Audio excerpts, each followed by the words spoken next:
Hi guys, welcome to new video. Today's video is going to be very helpful for you because in today's video we'll teach you how to defend yourself if someone grab your collar in the street or in street fight.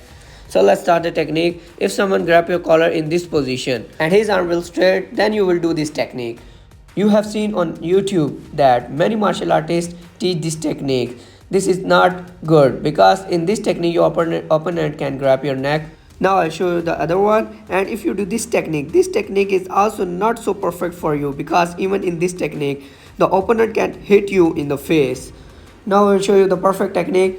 In this technique, first of all, you will defend yourself with the other hand like this way. Now you will bring your first hand in this position. Again watch this position and lift up, grab. Now you can check my second hand in this position. Now round and bring your second hand under his shoulder, lock him and hit your knee on his tummy. Guys, now I'll show you this technique from the other side.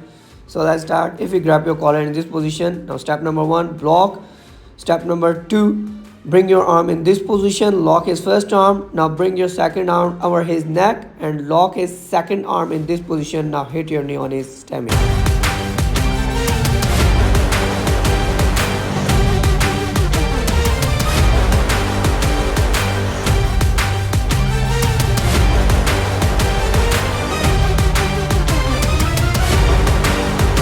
Guys, hope you like this technique, and if you want to learn this technique, then do the daily practice every step 30 to 40 times in a day. And when I do the technique, stop the video and see how I have kept my body position. If your body position and stances are good, then you can do this technique well.